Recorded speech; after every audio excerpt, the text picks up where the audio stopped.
this board. Okay, we have some new visitors here today, and I'm welcoming Rob Stratford as a new member on the LSAB, and Chris, I've forgotten your last name. Shipway, that's right. Who will be giving us a presentation shortly. Officers, welcome. Thank you for your future support during this meeting and your past support before, of course. So, kicking off agenda item number 1, apologies for absence. Izzy? So I've had apologies from Hugh Wagstaff, Andrew Smith, Danielle Eston, and Jeanette Engelford. There wouldn't have been room for us all, would there? Okay, thank you for that. Item 2 on the agenda, notes of the previous meeting. Does anybody wish to make any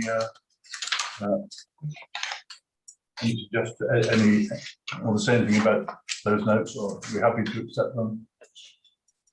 Great. Okay, thank you. I note that we talked about the garden waste charges last time, and I got the feeling really at the end of that we hadn't come to a clear point on that, other than the fact that there's very little, if anything, that we can do in the short term.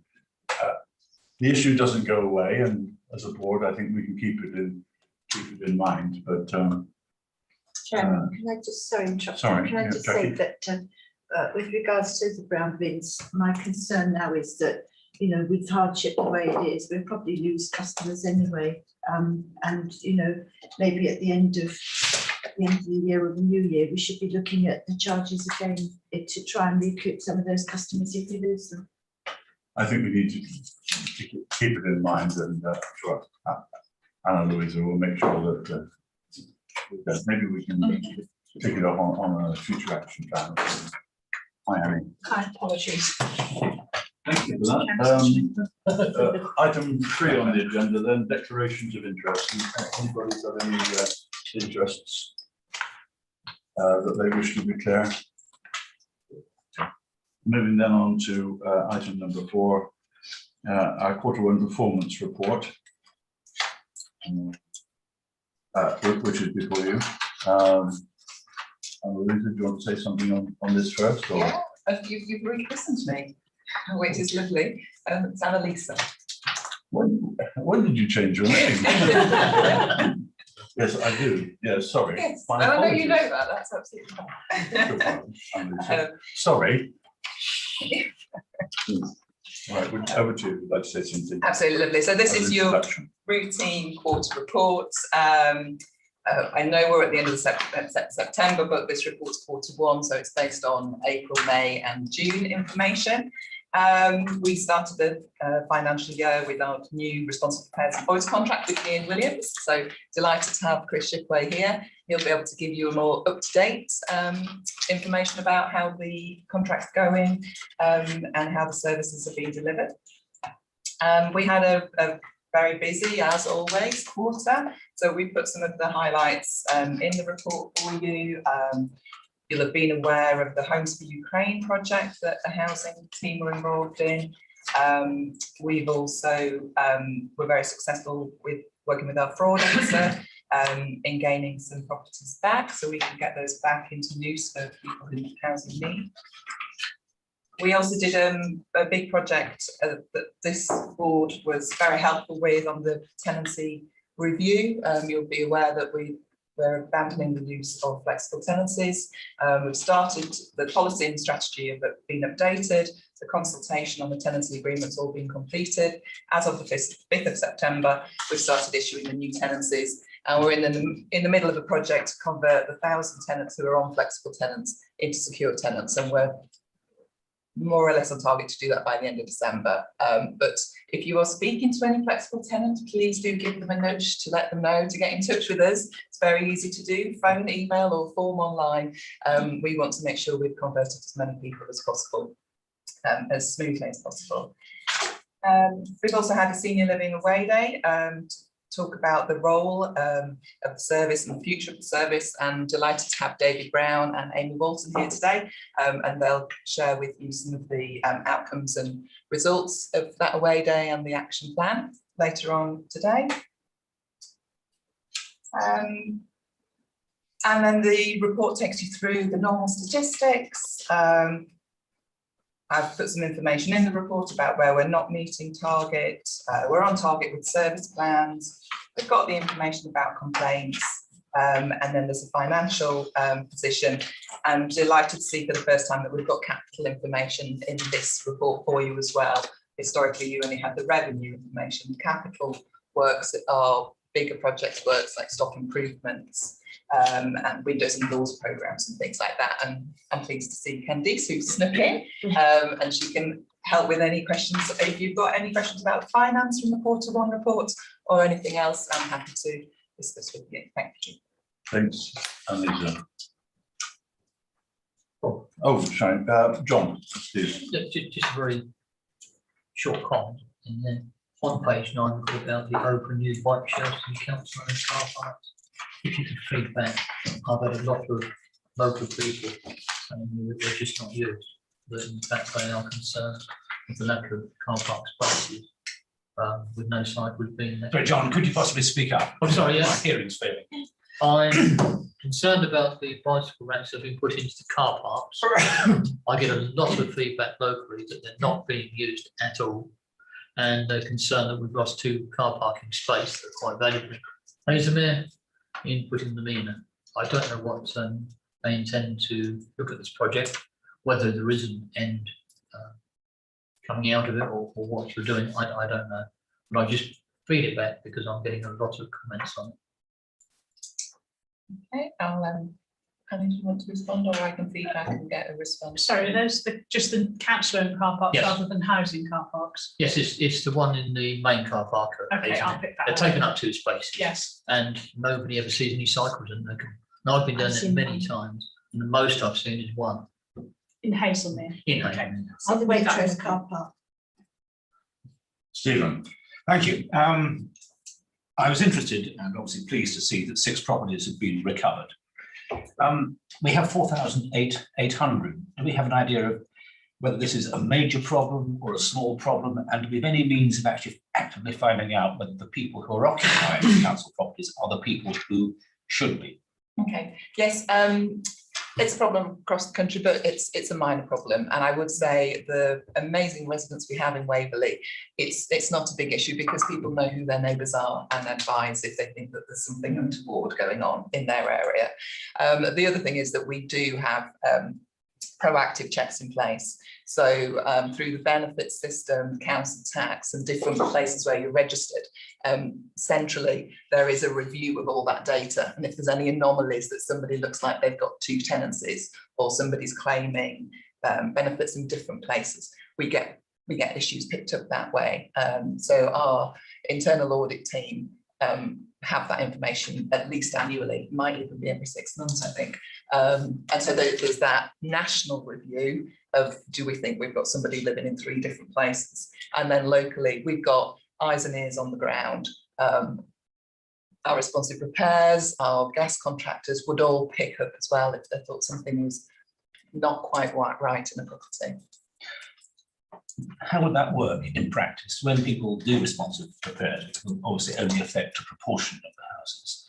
I mean, how would they know whether the tenant, the person there who's letting them in, is actually the person who's meant to be paying rent? Okay, so very simple things like, you introduce yourself when you go in, and then if you see a stack of mail with different names on it, kind of is a flag. So as I say, it's not a big problem for us, but if we do pick up anomalies, we report it to our fraud officer, who will then start to. We say it isn't a big problem. How do we know that? I'm afraid I do like to know why we have these views.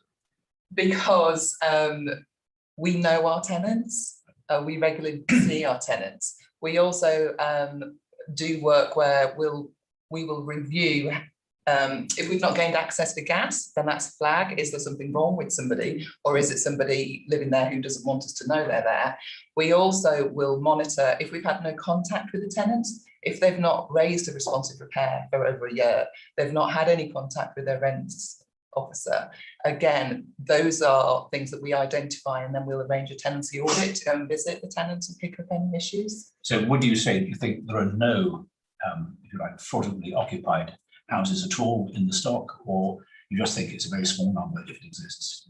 I would love to say I don't believe, but that's not possible. But I would assure you, if there is, it's a minor number. And does that mean what, fewer than 10 or fewer than 50? I would say fewer than 10. Okay. You know, and I think the thing to say is that our tenants are very, Terry, you might like to add, but you know, our tenants get in touch with us if they've got concerns, whether it's a safeguarding issue, whether they think that somebody's not survived, if there's subletting, if a tenant's died, and also, you know, we've had like issues where family members have moved in and not been treating the elderly tenant as well as they should do. So our tenants do report those type of things to us. Thank you. Yeah, I mean, generally, I've been very impressed with the way in which our tenants panel, for instance, coordinate and work across the board. Sorry, Terry, I interrupted you. No, you I've done. yes, I quite agree. I think tenants will probably be the best resource for indicating that's happening. And you know, we know our neighbours, and if they suddenly change, you know, there's a procedure to inform people, and it's confidential, so it's a telephone call really, and then Wadey will pick that up from there. Jackie? Thank you. Yeah, and also it's quite interesting that if there are issues with tenants and you know, the neighbours aren't very happy, I've had people phone me up and say, did you know this and this, and then I would contact. So yeah, there's several ways that people will certainly shout if they think there's a problem. One of the things, Chairman, that I wanted to ask, can I comment about No Mo May, because it's in the report here from Tom Horwood? Of course, yes. Right. Go Well, I've no objection to No Mo May, but I do have an objection to the fact that the grass wasn't cut until late August this year, and so it became hay. And the problem that I see is, and I did complain last year, is that the all this stuff is blown off of the side of the verge, and it's blown into the pavements, and it goes down the drains, and it's blocking the drains. And the amount of complaints I had last year from residents about, you know, the blocked drains, because if we get heavy rain, then we have flood. And I don't understand why the contractors do persist in blowing all this stuff. I mean, the drains were completely covered at one point. I looked at 2 or 3, you couldn't see the drain for a thick layer of hay, which would in fact it'll just clog everything up. And I think there needs to be feedback to the portfolio holder that they either have to have No Mo May and cut it in June or July, you know, but not leave it until it's so bad that it's going to cause, you know, mayhem if we have heavy rain, and we do get really heavy rain. I entirely agree. I mean, if you understand grass at all, it's not really mulching, but if you can mow it in place when it's genuinely grass, it will actually be absorbed into the soil and it won't go anywhere. But if you leave it to dry out, as Jackie says, it becomes straw, it becomes very, very light. It's very easy to wind blow, and it won't actually, and also what happened this year with very dry weather was that the ground was so hard it couldn't absorb anything anyway. So I think it's one of these well-intentioned moves where the full consequences were not, I think, adequately thought out. No. So we can reflect this to Councillor Williams then perhaps, and suggest that we don't want it to be no mow hay next time. Well, I think the point Jackie made is you need to mow in June. Yes. They do, that's fine. When it's still grass. Rob. I'm tenants panel member from Oxford Ridge, and I get complaints all the time about, even now, that when they cut the grass around the flat areas, they blow it all out onto the footpaths. Real mess. It even comes on people's doors and windows. It's just why can't they pick the grass up with the grass box when they mow? I mean, I think that was pointed out, it's too expensive. Yeah, okay, and now John, please. Thanks for letting me come in. This is another question. It's about the contract with presumably now Ian Williams and that. I did have a case, and Chairman knows about this, where in fact it was very poorly handled by one of the contractors with leaky ceiling in one of the tenants.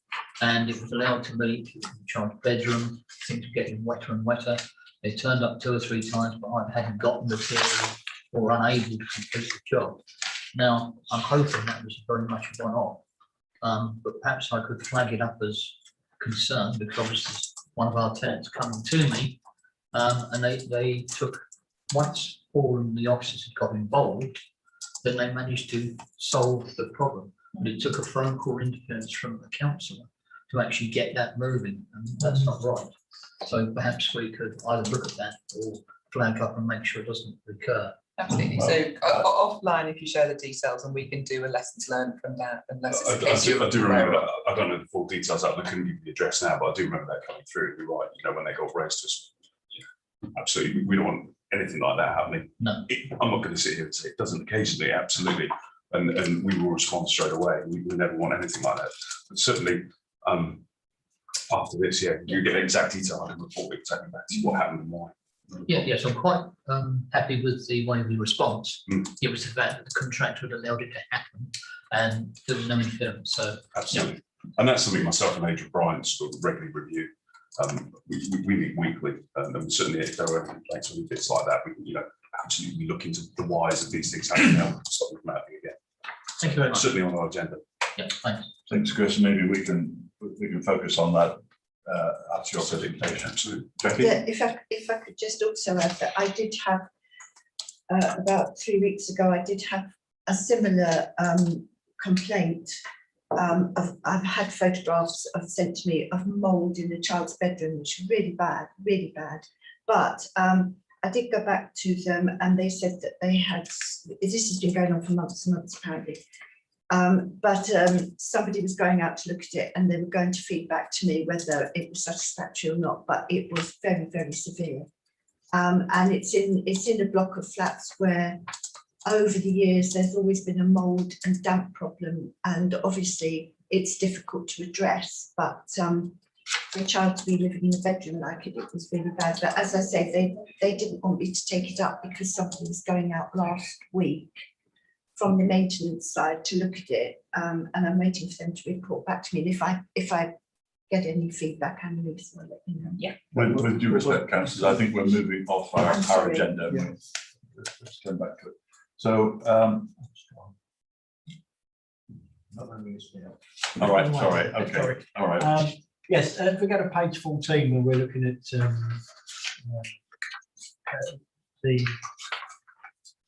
complaints, there's an issue that we've spoken about before, where so we have all this information about how long it takes for a complaint to be addressed and responded to, but we don't have the information of whether that was justified, not justified, and whether there was a trend. And I've spoken before. I think we've come to a solution now, but it just seems to be, it will give us more indication of if there are issues that are going wrong. Absolutely, and I requested some further information, and so we had 29 complaints in level 1, and 21 of those were upheld and 3 were partially upheld.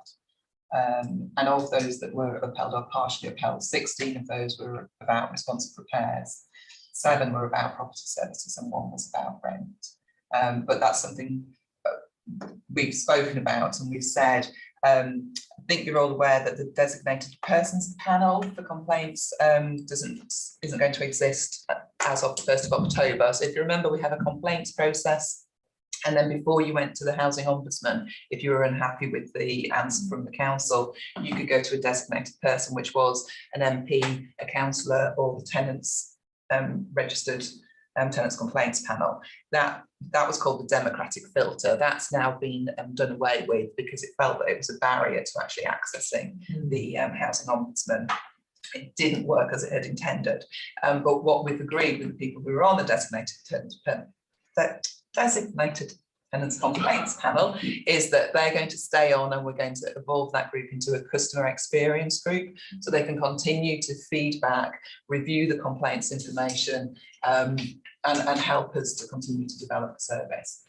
So we're advertising for more members in the next edition of Homes and People, and that group, I think, is best placed to get the more detailed information of the complaints, and then they can feedback and report to this board as well. Stephen. Thank you. If you look at page 14, is there a reason why the response is actually drifting down rather than improving? If you look at the level ones, they were 95% in Q2 of last year, then down to 90, then it's now 76. Yeah. And the level twos that previously were all being dealt with on time actually weren't in quarter one. Yeah, just to, I tried to answer those questions and preempt your questions in the summary. So just to say that, as we saw earlier in the report, the responsive repairs team's focus in quarter one was about getting the mobilisation of the new contract. So that's not to say that the complaints weren't dealt with. What it meant was the complaints, we didn't manage to do the formal process of closing the complaints and writing the letters. So the issues were dealt with by officers, but they didn't prioritise at that time actually sending the written response and closing the case down on the system. So we've spoken about that. There's been a definite improvement. I hope by the time you see the Q2 stats, you'll see that there's an improvement in that area. And just to say for the level two, I mean, these are very complex cases. We have a designated corporate officer who deals with all level twos across the council. And actually, it was just one case that didn't meet the target. And actually, sometimes 15 working days is very challenging when you're trying to get information from third parties. Well, I chair the Resources Overview Scrutiny Committee, and I think one of the thoughts that we had was whether this blanket approach to level 1, level 2 complaints across the council, irrespective of the nature of the activity, is actually appropriate. I fully understand there are some complaints that give rise to very significant, if you like, data needs, and sometimes the people who have the data don't always respond in time. And I fully accept that when you've got a complaint about responsive repair, what the tenant wants is the repair to be dealt with, and is probably less concerned about whether they get a letter on a Monday or a Tuesday. But again, is that a case for saying we should be looking at the way in which the response definition should be? I mean, if there's a specific complaint which has been addressed within that time, should that count as a successful dealing with it? It's the age-old problem of we can only report on the information we've got, and if somebody's too busy to close the case, they've closed the case with the tenant, but they haven't physically pressed the button on the system, then we're not going to be able to register them. So I think for me personally, they're good targets. I wouldn't want, we do want to be responding quickly. It's whether there's a different mechanism to how we can capture the fact that we have resolved cases more promptly. But that would be a wider discussion about how the complaints. Could I make one suggestion through the chair, which is there's an extra row on those level ones, which says number of level complaints which have been substantively resolved. And so whether you've actually done the admin side will be separated out from whether you've actually dealt with the problem. And this probably affects housing operations peculiarly, because the nature of the complaints is often to do with the issue of whether or not some particular thing affecting someone's boiler or something else has been dealt with on time. As I say, with tenants, if it's a planning complaint, then in a sense it's a longer term rumble about the way in which someone's planning application was handled, necessarily the decision with housing matters and having one or two dealings with tenants. I mean, if you've got a boiler that isn't working and it's 5 degrees outside, you've got a very urgent need to get that boiler fixed. Okay, thank you, Stephen. I think all targets need to be, one needs to understand the process flow into that to generate them. And we have been caught once or twice, I think, in misunderstanding how those data roll up, and it can give a misleading thing. I'm sure that we always look to understand this process better. Thank you for that. Item 5 on our agenda then is hardship fund update. And Lisa, if I may correct my previous name. Thank you. It's all right, I get called all sorts of things. Yeah, but hopefully not by me. So bear with me while I can't click as quickly on the computer as I can with paper. So we had a good discussion at the last board about Page 23, if you're 23. on paper. Thank you. So you will remember that this was brought to the board in July, and we had a good conversation about how to promote and access the fund. So we've updated the policy document, incorporating your comments. We've kept with the main view that using the HRA hardship fund should be the last resort. We want to ensure that everybody has sought to maximise their income, claim the right benefits, approach any other charities that might be able to help before we use tenants' rent to help people in financial difficulties. We've left it open to interpretation to make it as easy as possible to make sure people can access the money.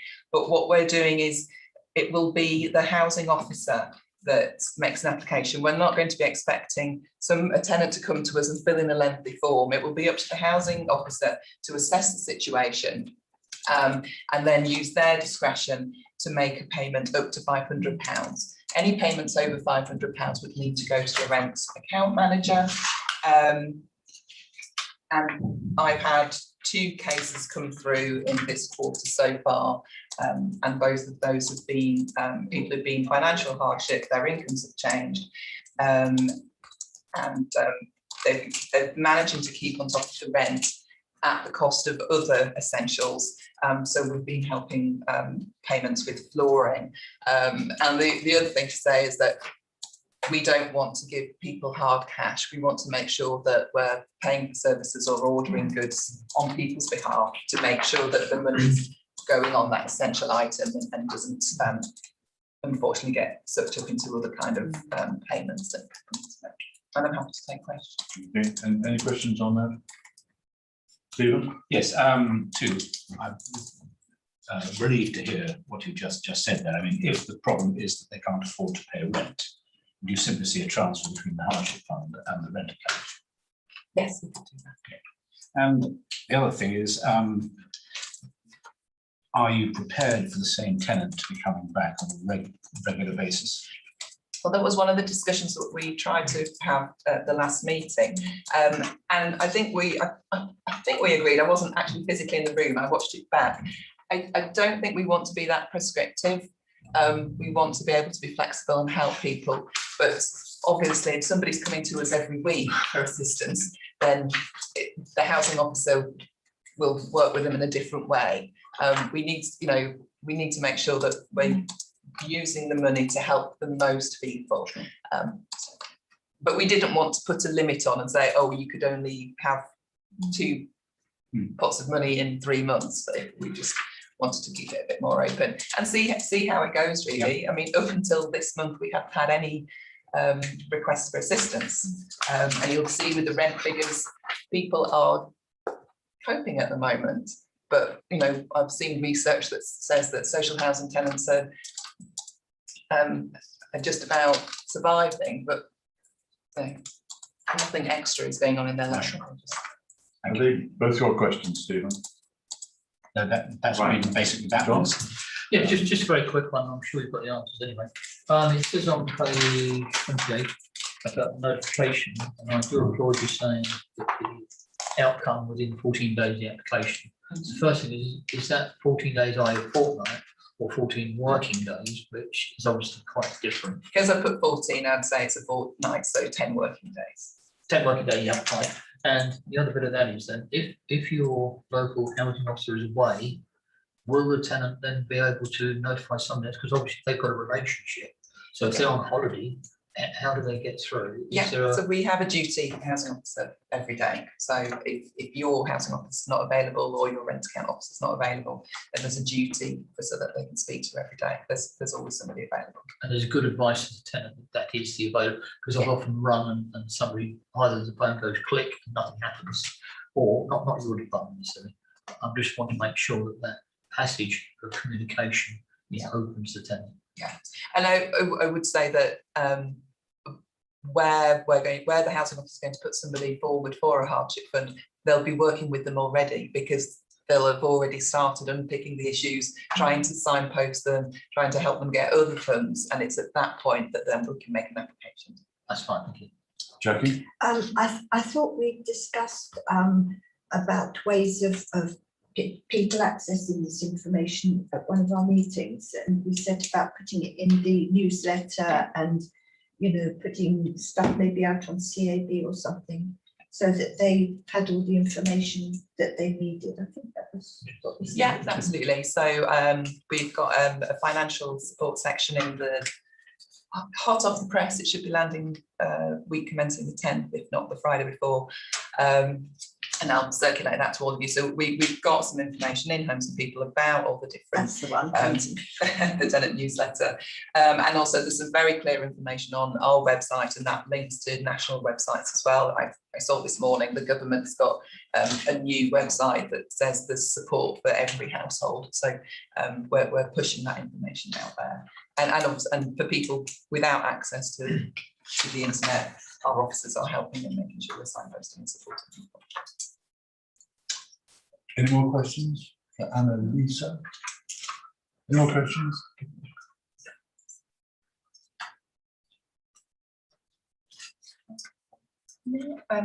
I've just been reminded that there is an executive working group that's looking at the cost of living crisis in the borough, and one of their key messages was about communication, having very clear information to make sure people can access funds. And also one of the points, and we've got it in the tenant newsletter, we've got a quote from a portfolio holder saying we want to remove the stigma of actually asking for help.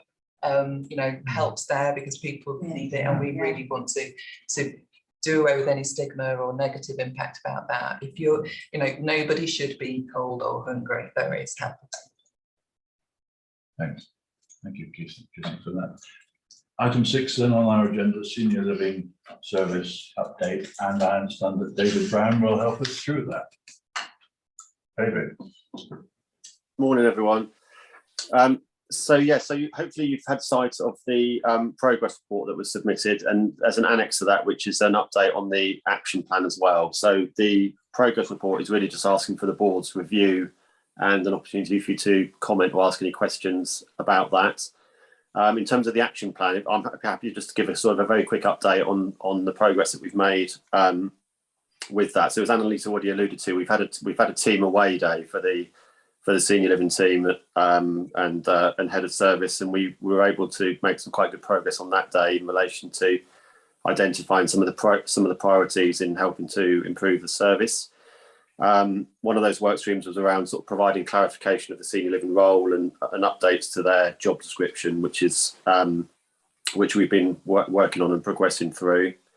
One of the main other areas was around improving communication, and we've been doing some work on that as well. So we've invited Terry Daubney from the tenants panel to attend our senior living team meetings, and we've agreed that he would do that on a quarterly basis going forward. So he's already attended one meeting, and will attend on a quarterly basis going forward. We've also invited all of the tenant panel members to our tenants meetings, and that's just free for them to attend whenever they wish to. So we've circulated dates, and it's just an open invitation for anyone from the tenants panel to attend our tenants meetings within the senior living schemes. And we've also invited all of the local councillors and ward members to visit the schemes as well. And I think probably 4 or 5 councillors have taken up that offer and have visited the schemes. And the feedback we've had from that has been really positive. They've been really impressed by what they've seen, both in terms of the scheme and also the service that's on offer. We've done some work on promoting the service within Homes and People, and there's been some articles in Homes and People. We've continued to work within the schemes in terms of modernising and improvements within the schemes and the buildings themselves. The sort of the major fire safety works that were going on at Riverside Court in Farnham are almost complete. There's new carpet being laid as we speak this week, and that's really should be the final stage of that program of that work. And there's fire safety works going on at the moment at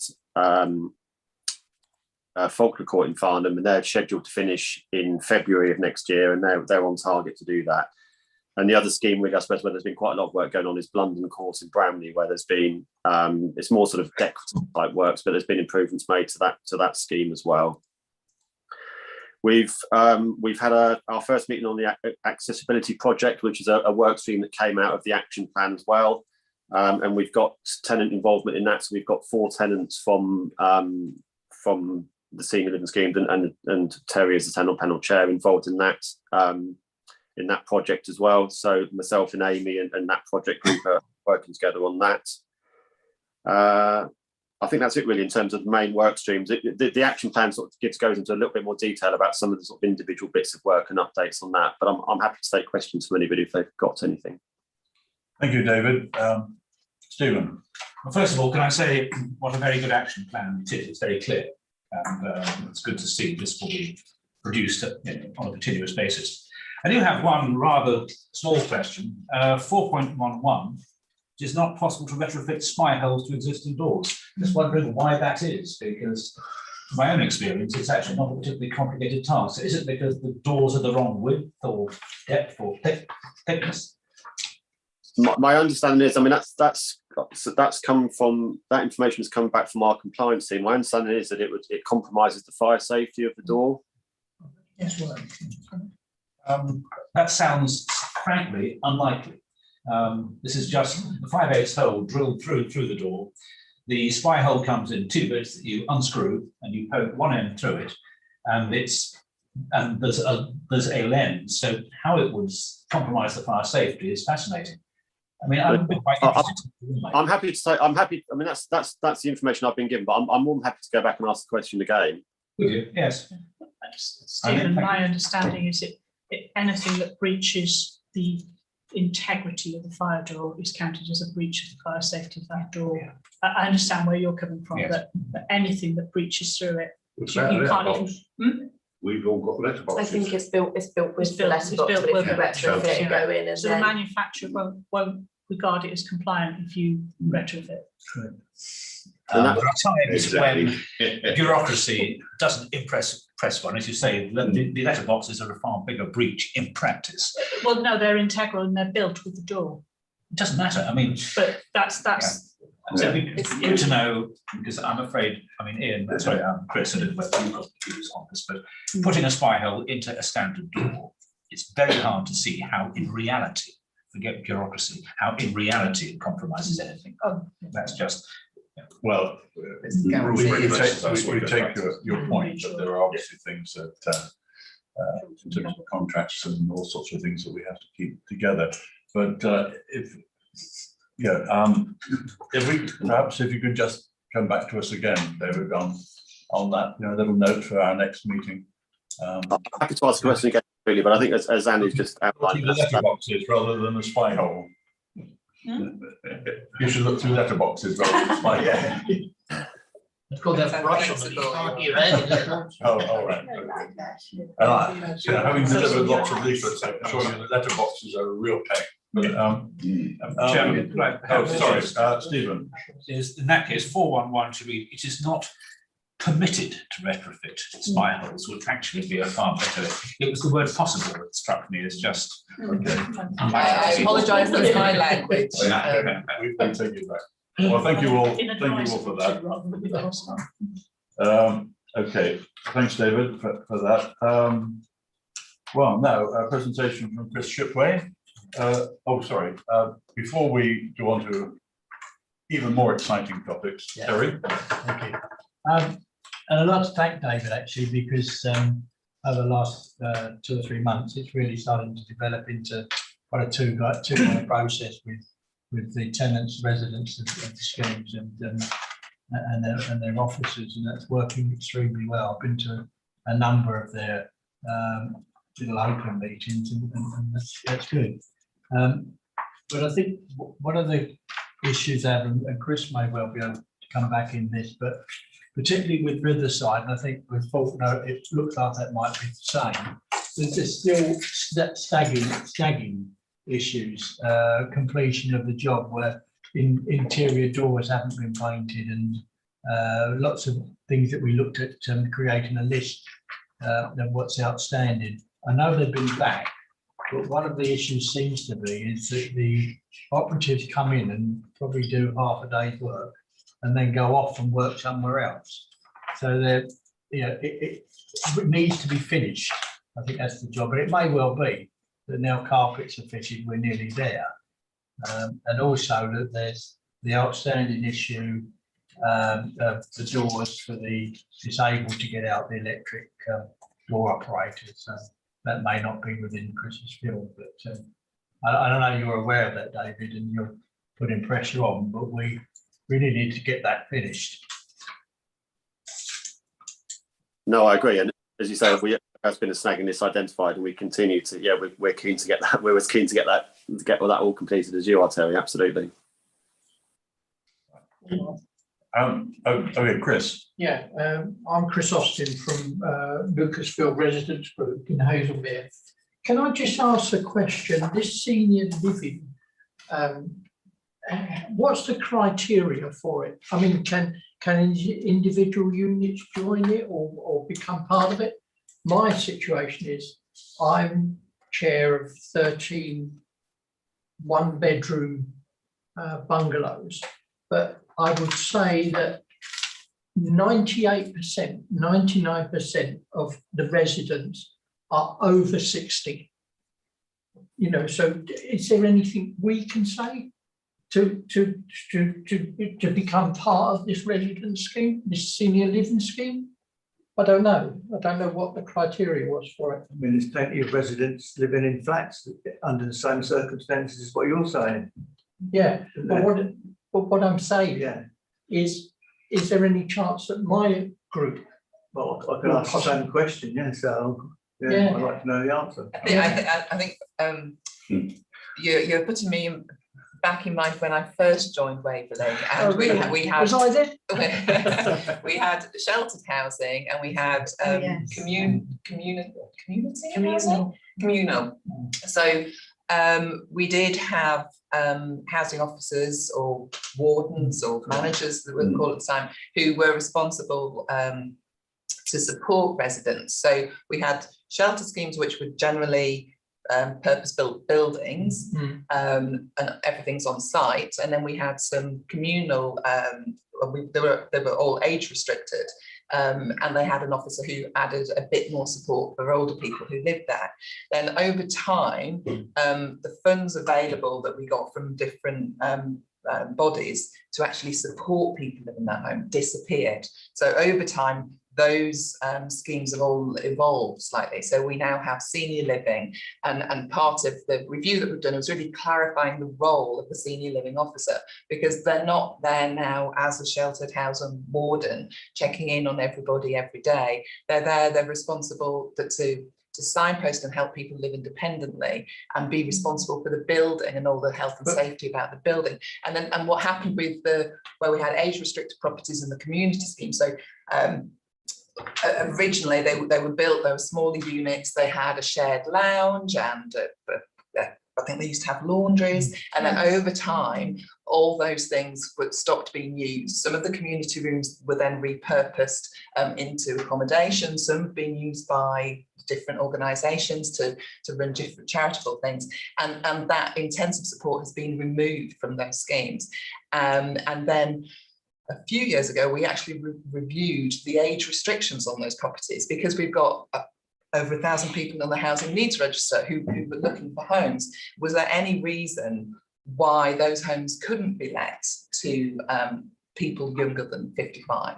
And so the majority of the schemes are now general needs accommodation, and actually Lucas Fields is probably one of two, if that, where we've kept the age restriction because of a covenant within the arrangement of the buildings, the parking issues, and we review that every year or so. But and also in your area, there's a demand for those kind of properties from people who want to downsize. Right. So to actually what you're saying is for you to join those schemes, you couldn't be part of the senior living scheme, but the senior living properties are open, aren't they, David? And they do put on community events, and people would be welcome to go and join them in their community, in their communal rooms. But we would be looking for your housing officer to give you any signposting or support rather than delivering an additional service. David, would you like to comment at this point? No, I mean, I'd agree with that analysis. I said, I mean, we'd welcome, any visitors to our schemes ourselves. So if it's, we could certainly discuss outside of this group. But I mean, our senior living schemes themselves are we look to sort of work within and build relationships within the community. But the service itself is the 8 schemes that we've got. Chris, do you want to come back? Yeah. Well, yeah, but what I'm saying is I'm not saying that I take responsibility, but I appeared to become the spokesperson for a group of people that range from 104 to basically me, which is the youngest person at 70 plus. I'll just go that way. 70 plus that have got are differently infirmed and things like that. But if necessary, where would I get the support then for those senior living people? Okay, so I understand what you're saying, but they are living independently in their home. And we really appreciate the fact that you've created Lucas Fields Residents Association. It's working really well, and it's really brilliant that you're involved.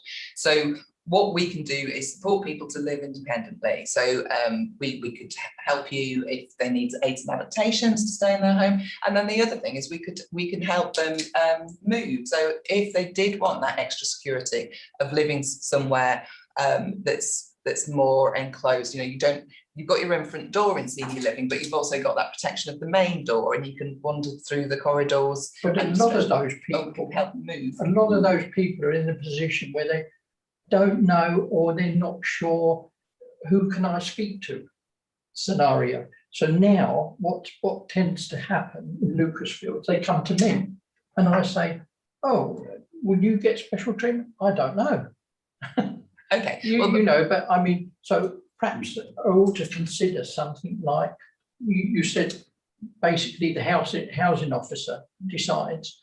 Perhaps it may be necessary for the housing officer to come and visit me occasionally on a quarterly basis and say, look, Chris, is everything all right? Well, I would hope. I don't know. With unfortunately, Jeanette and Joe aren't here, but I'm sure they would be right with you saying absolutely. They're there to support you, and do you meet quarterly or monthly with them, or every other month? The association. I liaise with Jeanette monthly. Yeah, okay. So I think Jeanette's your starting point, and we will give you all the support we can. And the other thing is, you've making me think that we need to make sure we've got very clear information, and it could be the resident associations. We create you a little crib sheet of if you give us a typical example of the things people are coming to you with, and we think of the top 5 things people come to us with, we could give you a little crib sheet of, if somebody wants an aids and adaptation, or if they've got income problems, or they've got neighbour problems, we could give you a little crib sheet to help you. Okay. Right, because you're in the right place now, right? Yeah. Good. Jackie. Yes, I was just going to comment on what Chris was saying about his Lucasfield residents. I mean, I think the senior living units, they're somewhat different to Lucasfield or flats. Yes, of And course they they are, are totally different. Yeah, But- appreciate that. Yeah, but I think the one thing that probably yourselves and Lucasfield have is they have officers that will work with the housing officers if there are problems. Like I think I'm probably, you know, Jeanette goes to Lucasfield, and she can then talk to the housing officers about any needs you might have. Okay, yeah, fine. And That's fine. your link would be with Jeanette, so you don't have to bear the burden yourself, because you can talk to Jeanette No, Englefield. I understand, but I just wanted to know what the Yeah, criteria but was. I think the criteria is so different. Yeah. So it's think of it as the building. So it's the building that Yeah, provides the yeah, senior. okay. We've got lots of senior livers across all Yeah, of our sure, homes. absolutely, yeah. And so we're I can't quite remember the stats at the minute, but we've got a lot of Waverley is an old population. So if you think about it as it's the building, and that brings its advantages to people who live there, and then people living in other properties.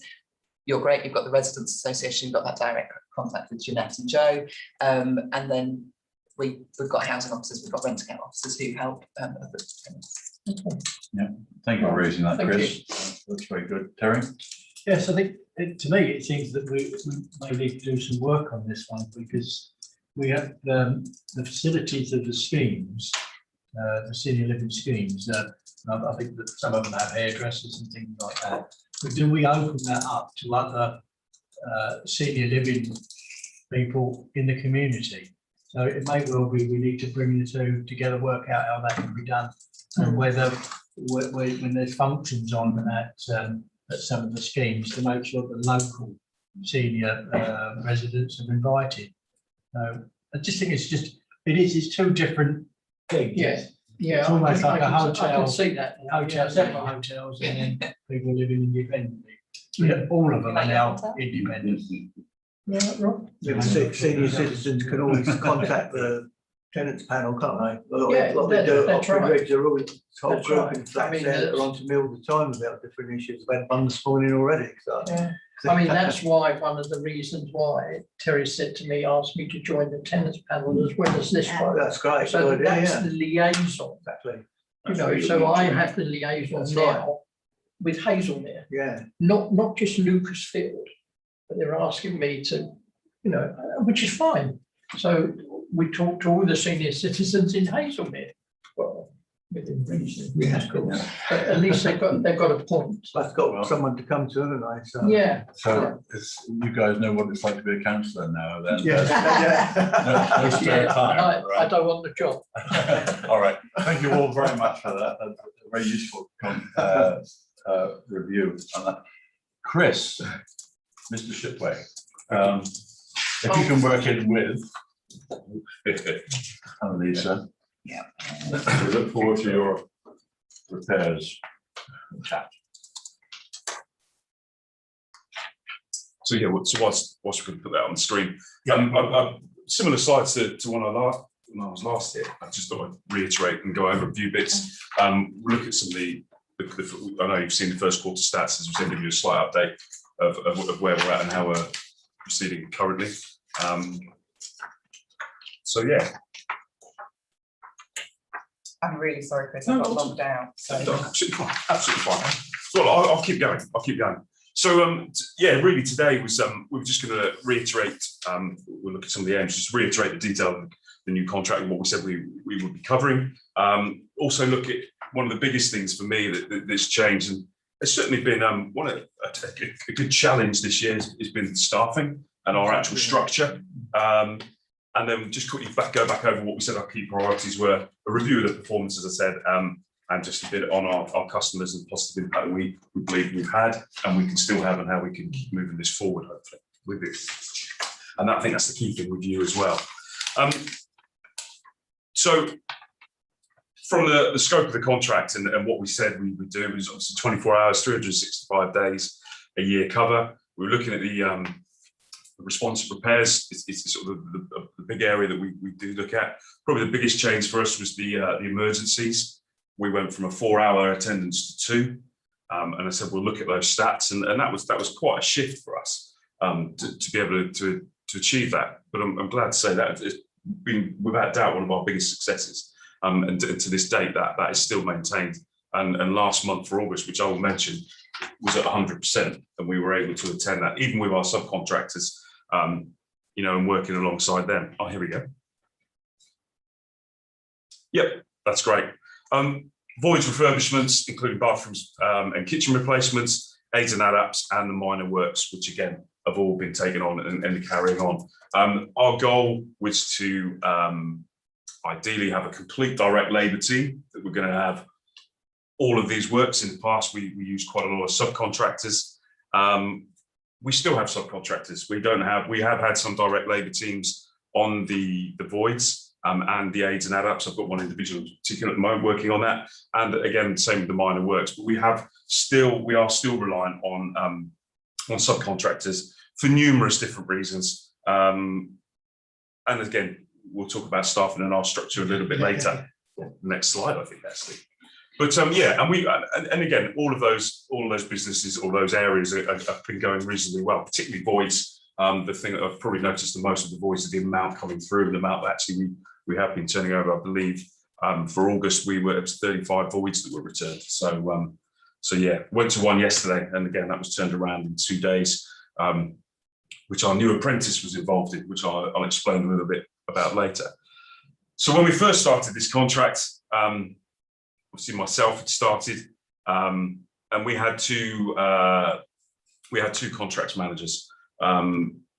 We employed our new contracts manager in the January time to give him time to settle in and be ready for the new contract. Did a fantastic job, but on the 1st of July, he did depart. On good terms. It was just what he wanted to do, you know, retirement or whatever it may have been. But we had those conversations, and unfortunately he left, which a couple of months into a contract wasn't ideal for me. That's not what I wanted. We created a stable team. However, since then, those that know Joseph Briggs, who was the contracts manager for voids, took on the contracts manager role for responsive repairs. Now, we've been in this situation back in September of the previous year for completely different reasons. And we highlighted then that it's a huge task. So I was supported very well in being able to bring in 2 supervisors. So we've now, as we stand, have got 2 supervisors within this role. And they're the eyes and ears now for the contracts manager. Whereas in the past, the 2 contracts managers would have work in the office and out on the ground. It allows Joe now to be the contracts manager, mainly based within the office, but overseeing all contracts, but having the 2 supervisors, one on mainly voids, the other on responsive repairs, and obviously dealing with minor works and aids and adapts in between. But they're out on the road, and they're out there dealing with whatever they need to be, whether it be operatives or customers. More eyes and ears on the ground in a managerial supervisory role. We've already seen the impact of that. Both of those individuals as well, it's an interim basis. We will raise it at the core group meet on the 17th of October, and there'll be discussions had with both parties whether or not we actually go with this long term, or whether we go back in and re-advertise and get another contracts manager in. The 2 individuals said that are the supervisors also come from a trades background, so knowledge and experience is out there, so the support in particular to the operatives. And this is where we see the role as being a very positive. It's not only the eyes and ears on the ground, but the support to any operatives. We're all about first time fix. Are we 100% first time fix? No, we're not. You know, I'd be a liar if I sat here now and said that. We want to be, and we're driving that forward. And I think with the supervisors, you know, being out on the road, and it's another go-to for those operatives. If they're struggling with the job, they can talk to a supervisor who can advise them. We've even had FaceTime calls with individuals up in a loft space. You know, with technology as well, we're able to support a lot more. And that's a real driver for these chaps. Customer liaison officer. I've been recruiting for this role since February. I offered a contract to an individual who accepted. They were due to start on Monday, and the Friday just before, they unfortunately turned the contract down last minute.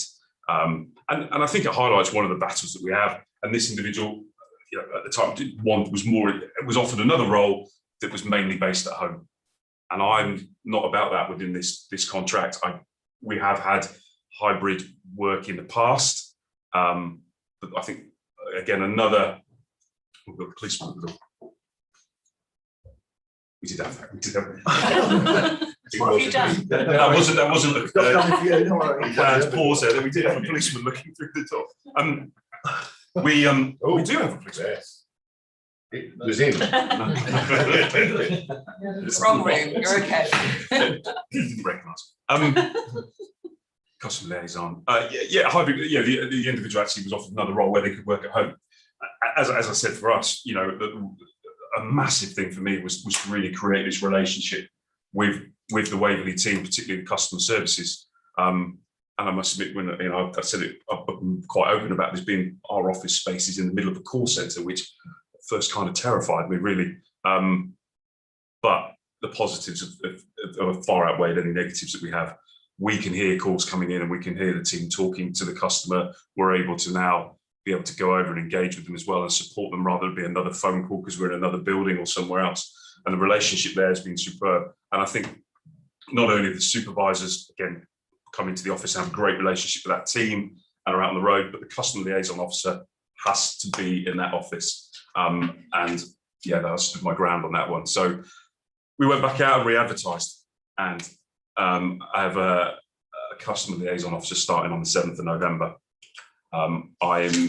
She had to give 3 months notice. I'm in regular contact with that individual, making sure that every 2 weeks she's still very keen to arrive. I think it's a huge role within our team. And I think, you know, listening to Terry and the rest of the team, you know, communication is something always that the contractors had to build on. You get that right, you pretty much get everything else right, without a doubt. I think, as I said, Joe, with his knowledge and the supervisors, we've seen improvement on that already, and we're able to be reactive a lot more than ever before. But that customer liaison, I think, is going to be key. So when they come in, you know, fingers crossed, will come in on the 7th of November. But as I said, that's looking really positive. That's going to be a great step forward, but taken, you know, a lot longer than we expected. 2 dedicated planners. We still have one of the originals, but there's been some change there, as I think you do within that environment of call centres, the turnover of staff. But we still have 2, and we are expecting a third, which will be a pointer in the future. The 2 4-persons are still in place as well. They've been working on the diaries, though. They've been actually very full on and supporting the role. And we have 18 operatives, which include an apprentice. I think, without a doubt, the biggest challenge was going from 9 to 18 operatives, which we have achieved. The majority of that 18 as well, we retained. So the 1st of April, when we did our first induction, we've managed to retain that team. For us to develop and evolve those individuals and get them to fully engage and take ownership of this contract and understand the residents' needs, that is vital. I could have 18, but I could have gone through 47 staff to get to that. That was never going to work. So to be able to maintain that, I'm proud of that fact.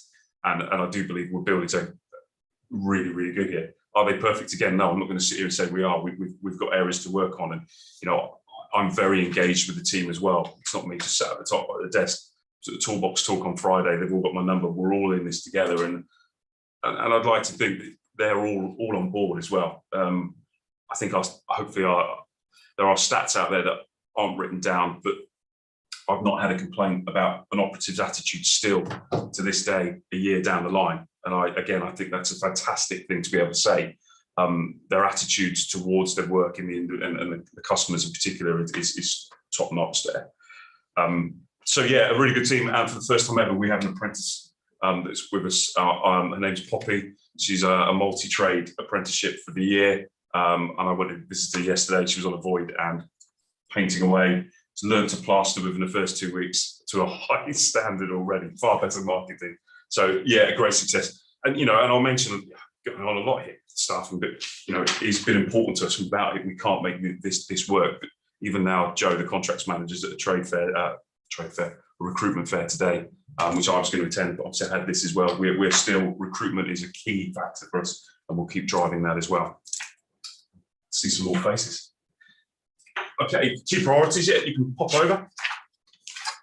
This is what we said we do. They're still our key priorities. They haven't changed at all. I think the clear and concise communication, there is work to be done on that, absolutely. We were talking about complaints earlier and how we track that and the detail that we have. Something we haven't mentioned is there was an external company brought in that between Waverley and Ian Williams, we are funding to do some market research on some of the jobs that have been completed, and if there's any niggles, and that's something that, again, that's new this year and will be reviewed for the first time at this core group meeting coming up. The majority of it, or the feedback we get from those that the calls are made, that the majority of those individuals are the disgruntled customers. So this is where we're looking at the trends, and I think that's the key point there. What is it they're being disgruntled about? Is it the way that their call was dealt with? Is it the way that the operatives attended site or behaved, or was it the length of time, or was it communication? So we're able to now start, really looking into this. So that will support. But as I said, the relationship we now have with Waverley, I think, has been the best ever. Whether it be with the call centre team, the team leader there, which is Ben, Helen, Tracy, Adrian, Heather, all of them. There's a lot of talking going on and working. I'm glad to say, really working well together. Positive approach, we're still, absolutely, we are about solutions. As I said, these supervisors are key to that. There are individual cases we know, and as I said, we can talk about those, outside of here, but, only yesterday, there was a job that was an emergency, but the wrong trade had got booked on that, and that needs to be looked at from whether it was a call centre, but the point was we could still react quickly with those supervisors on the ground, and went and resolved that last night on the day, still within 2 hours. And even though there was an admin error somewhere, we were still able to step in and actually resolve that and keep somebody happy. And I think without a doubt, we are finding, again, I keep harping on about these supervisors. I'm sure we'll all agree, a face-to-face conversation, if you're disgruntled, compared to a phone call saying, yeah, we will get there, is making the world of difference. And just having that supervisor turn up and, look, we'll get this sorted, and it is really making a difference there. And again, that goes on to provide that the best tenant and client experience. Another stat that I can't prove to you today, but I'm working with Adrian on this one. I have seen more compliments come in, and they are random, whether it be a phone call or an email, but we are getting them. We certainly send them back out to the operatives. I think that's incredibly important that they know. And I can only thank those that have sent those in. Obviously, it's our nature to complain. If we're unhappy, we will complain, and we don't necessarily say thank you or sing about our successes. But there have been an increase in those compliments, and we are looking at a way at how we can get those maybe published in a newsletter every quarter or whatever that may be, to see what people are saying and what they are happy about. And yes, continued improvements. It speaks for itself. We're proud of what we're doing without a doubt, and we really are. And we are fully aware that we're representing Waverley Borough when we're out there as well. And I think when you think about it, there's 22 vans out there now compared to a year ago. So we are in your face, and Waverley is written all over that. So it's really key that we keep looking as good as we can. And excellent KPI performance, which leaves the next slide. So you saw the quarterly. I mean, obviously April was an outstanding month.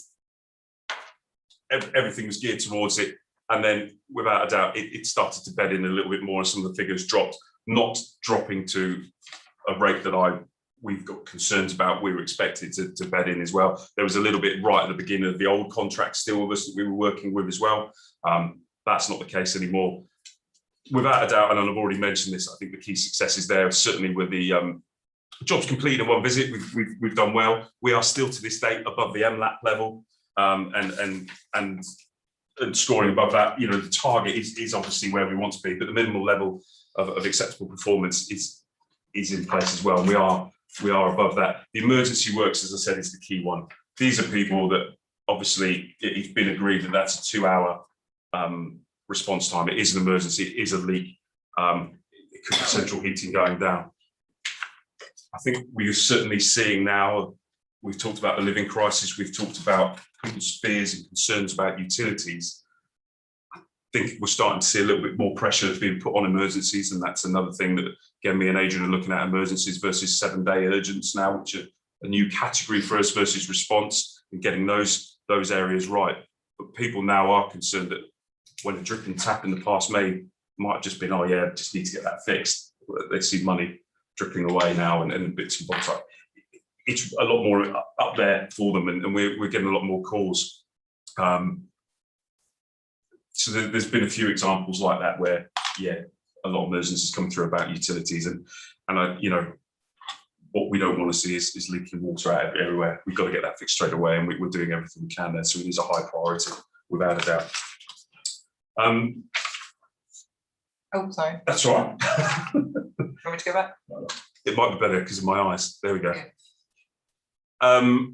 Appointments kept as well. August was a tough month. We marked this on us attending. We certainly saw some more what we call carving jobs come up. I think August, the good weather, sometimes is a bit of a, am I going to stay in and wait for an operative, or I'm going to go out and enjoy the sunshine? We certainly saw that happen a little bit. I think that's natural at August time. We're doing everything we can there. We're certainly making sure that all tenants, and again, know that their appointment is coming up. We are asking the operatives to phone ahead. Even if they don't get a call, they turn up, they knock on the door. If they don't get a response, they call the tenant, stood at the door, and then they don't leave that property if there is no sign of anyone in, without phoning our hub and getting a rebook, so that information can then be posted back through the door, so that the tenant can then come, when they do return, can see that, you know, we've tried everything and we've given them another option as well. So yes, we'll keep pushing that. And voids is, as I said earlier on as well, particularly that has gone really well and is still going strong.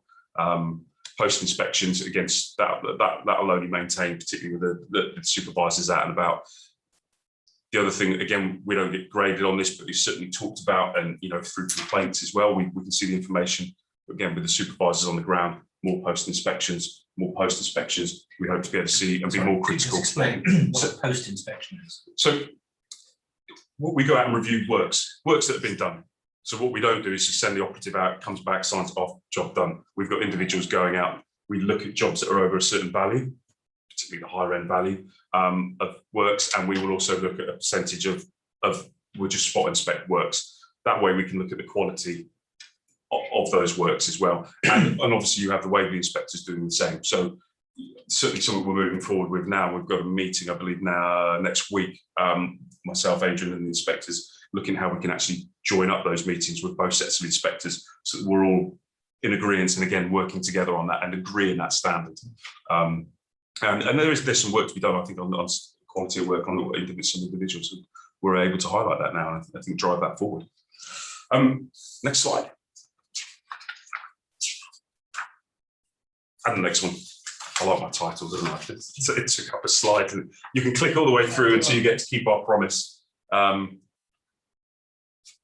These haven't changed. I looked at it and thought, right, I need to give you something new. I think the only one I changed was the top one, was to create a team that understand. You know, we've got the team now. We need to develop that and maintain that. We do meet with the operatives. Not only do we talk to them every single day, numerous times a day.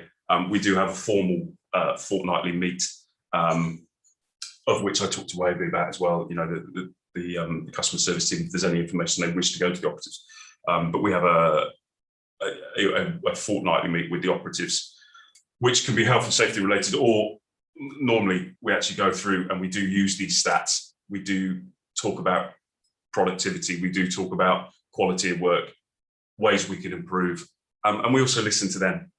What do they need? How can we help them to be better at what they do? I think that's really important too. And yeah, all of these to continue. And as I said before, and I am repeating myself here, but the CLO is key and will have a big impact on the communicating effectively, massively.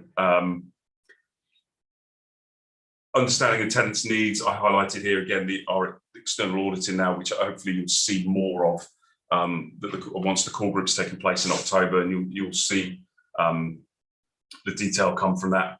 I mentioned as well already, understanding the tenant's needs. It's changing all the time, and as I said, living crisis, we are fully aware, and what may not have been an emergency in the past certainly is now, and we'll do everything we can to support. And the only sort of final thing I really wanted to say was to work with Waverley Borough Council and the whole, all of the tenants as well, is just any local schemes or any additional support that anyone would like. Please do ask. There have been some storage boxes gone in. We've managed to get a bench in as well for I've forgotten the lady's name. Gillian. But anything like that at all, there was talk about a painting scheme at a communal area. You know, please do sort of bring them to my attention. Some of you know where I'm based. I am downstairs. We are here to, you know, to support and work with. Okay, yes, we've got to concentrate on the responsive repairs and minor works and the voids and all of that. But also, you know, if there is anything we can do with the tradesmen that we've got, I've got some real individuals that wish they were 8 days in a week and could work. So do shout, please. And that's my presentation for today. Chris, any questions? Thank you very much. I have Jackie. Yes, Chris. Stephen, after Jackie. Just wanted to ask you about the voids. Do you find the voids are in a reasonable condition? I mean, I have known in the past some voids that have been absolutely horrendous, and it's taken a lot of time and money to get them up to standard. Are they pretty well okay, or? They're a mix. I listen to. I mean, Joe will tell you inside out every single void and exactly what it is like, but it is a real mix, particularly when we're still using cleaning teams to have to go in before we work on them. Yeah, absolutely. So it is a mix. Definitely. I would say that the majority are fine to be able to go in and work on, but there are and some aren't through, dare I say, neglect. It's just circumstance of, you know, maybe what's happened. But so yeah, so it is a mix. It is a mix. I was in one yesterday, and the only thing wrong with it was all green walls and they wanted white, you know, and it took 2 days and it looked fabulous. It transformed it, and it was in great condition. Yeah. Great condition. Okay, I have Stephen, then Terry, and then Chris Austin. Steve. Sorry, Stephen. Some basic questions. You're a large firm.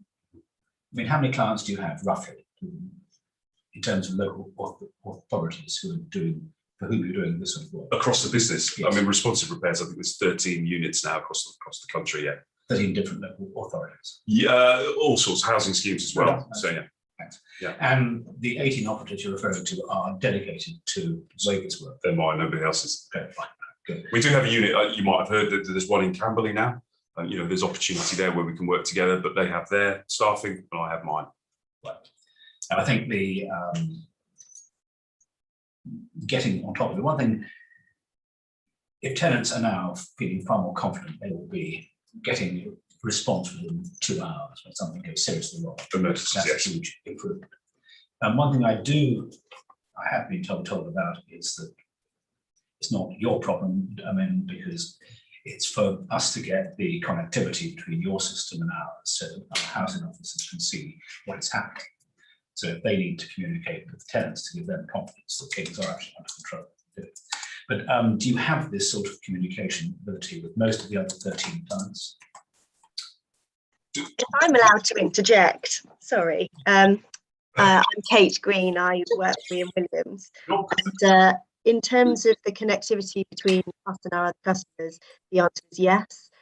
We have our own in-house IT department and have a number of client-specific interfaces where we transfer as much or as little data as the client requires to enable them to see sort of a like-for-like representation of the jobs with it that they issue to us.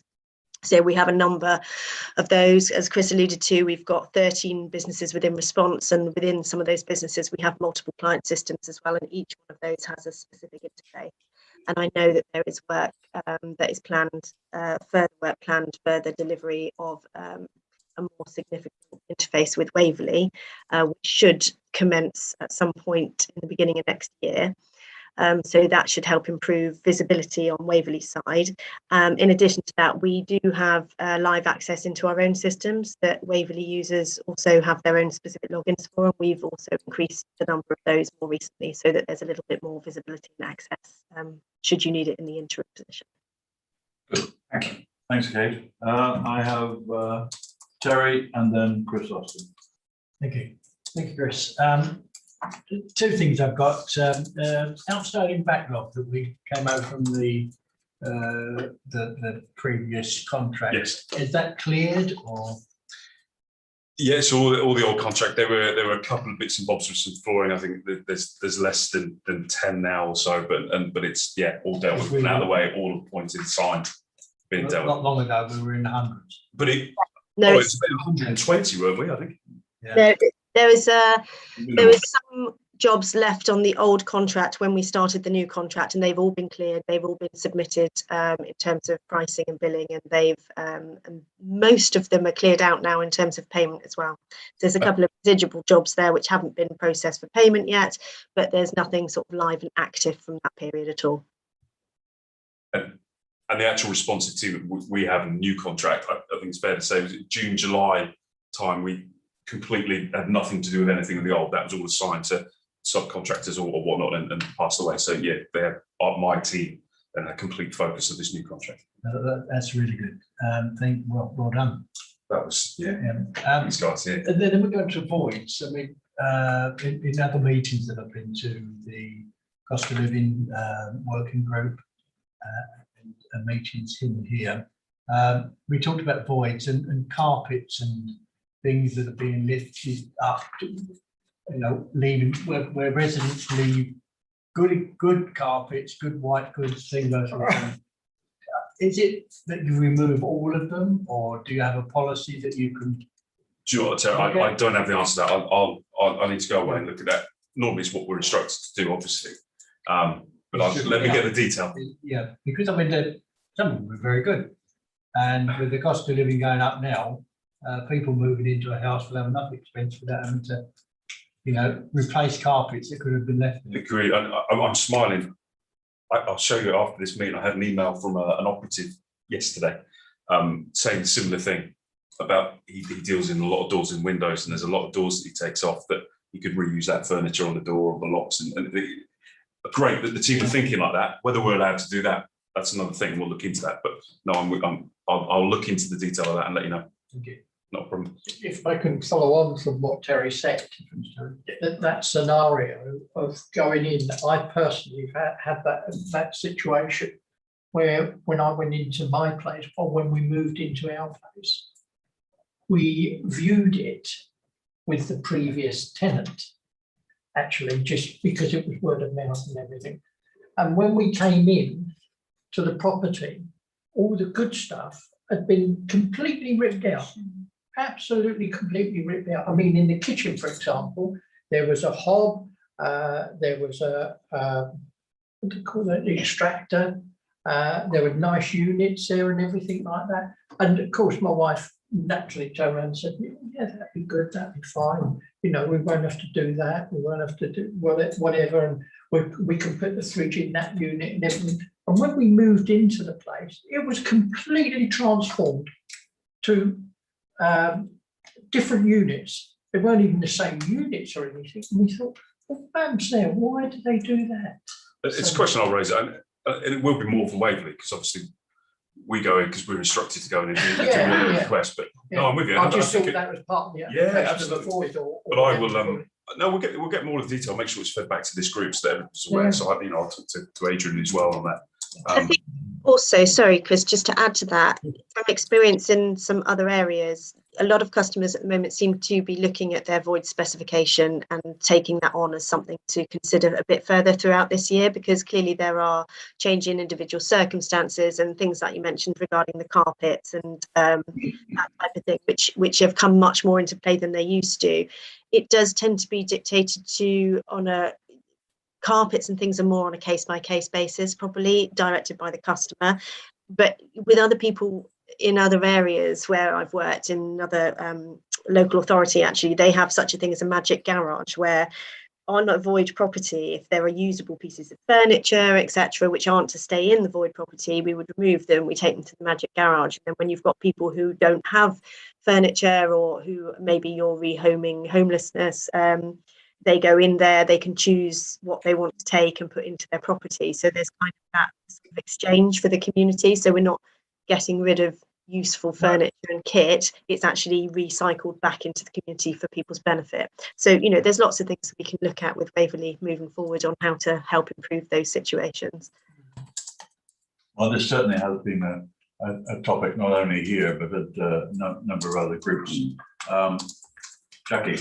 Yes, I do sometimes think it's a shame that usable cupboards, if they're in really good condition, have to be taken down. And I think it's maybe something we should be talking about. You know, how much is removed? For instance, a cooker. You know, if it's been pack tested or something is in good condition, there may be somebody going into that property that can't afford to buy a new cooker. So it may be a Hang on, situation. Chris. Hang on, hold tight. But it may be that there are some. I can understand carpets and things like that, because there might have been animals in there, and somebody may have an allergy, for instance. But things like fixture and fittings, if they're in good condition, it does beg a belief as to whether we should be taking them out, and you know, causing extra cost to Waverley when there isn't the need. And certainly with things like fridges and that, if they're in situ and they're pack tested and they're in good condition, and the new person going in is happy to have them, I don't see a problem personally, especially in this, you know, in this area where money is very tight. Thank you, Jackie. Yes, please do. So you'll all be delighted to know that I've been tasked with, and this is not public knowledge within the housing team yet, but I have been tasked with doing a void review. So we've already got some. These things have been coming. I've been speaking to some of our home choice officers. You'll be delighted to know that we are re-letting a flat this week that has had the carpet left in it because it was in such good quality and the tenant going in wanted it. A lot of it's down to do with timing. So historically I've been told, well, we can't do the void works if things are left in the property. Sometimes tenant coming in doesn't want anything of anybody else's. It's all very, you can't have a one way. So what we do want to do, we want to review our void process. You'll have seen on the KPIs, we're still not there at 20 working days. Why is it? I know the work's been done much quicker. We want to really focus on the end result. And for me, you know that tenant involvement's key, and our tenant-landlord relationship. That's the first contact tenants have with us, and we want to make that moving into a Waverley property as pain-free and as easy as possible. So we will be inviting people to join the working group. I will be contacting tenants who've been rehomed recently. But just give me a little bit of space. I'm thinking we'll probably start it in November. Thank you, Annalisa. Rob? I'd just like to thank Ian Williams for the quick action that they did with the car fire at 85 Oxford Ridge, which he came straight away and did a good job the whole week. And also another resident at 100 Oxford Ridge, the ceiling pipe burst in the ceiling, flooded all the kitchen, and the quick action he did there. Thank you very much for sorting that out. That's really kind. Yeah. Thank you. No, That's good to hear as well. Yeah. Sorry, Chris, I shut you down very Yeah, sorry. rudely. There were a couple of other points that I wanted to put to Chris, actually. How does this 2-hour response get to the tenant? How does the tenant know?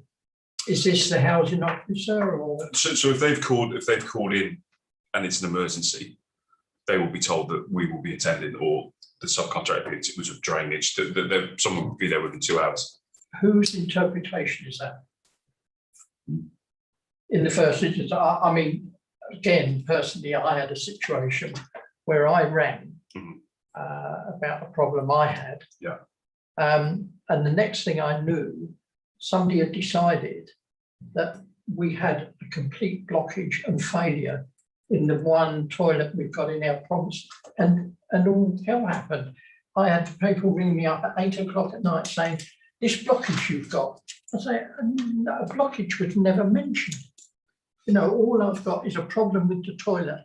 Oh, in that case, is it all right if we leave it till tomorrow and somebody will get in touch with you tomorrow, which by the way hasn't happened.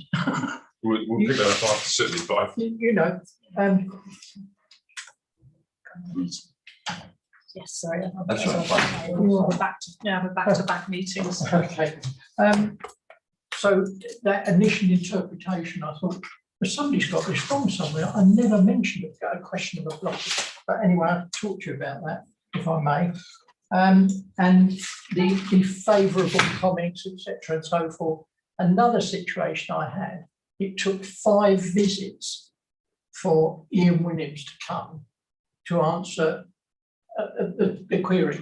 But the last chap that came, he immediately turned around and said, "Oh, I know what that is, blah, blah, blah." And within 20 minutes, he'd fixed the situation that it took 5 people, you know, and one of them said to me when he come in, he said, "What it is, we've done this, we've done that and everything." He said, "But I've got to go off to another job now." And just went.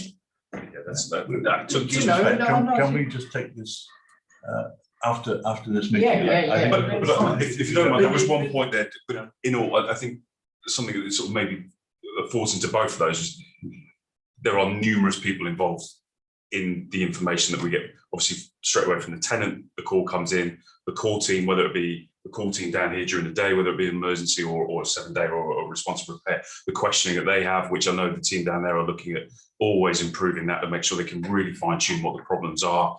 But does somebody say to them, "Oh, that will be done within 2 hours," or you will have an answer within 2 hours? If it was an emergency during the day, the team down in Waverley would turn around to that tenant and say, "We will have an operative out to you in 2 hours." And then if they call, if it's in the evening in the out of hours service, that same message will be going back to them if it's been regarded as an emergency. Obviously, there's different levels. You've got 2-hour emergency, you've got 7-day urgent, and then you've got responsive repairs 28 days. So yeah. And these good comments, how do they get back to Ian Williams? They've numerous different ways. Some will come to me, some will go through to the call centre Yeah, team. but what I'm saying is how do they know, how does the tenant know which way to go?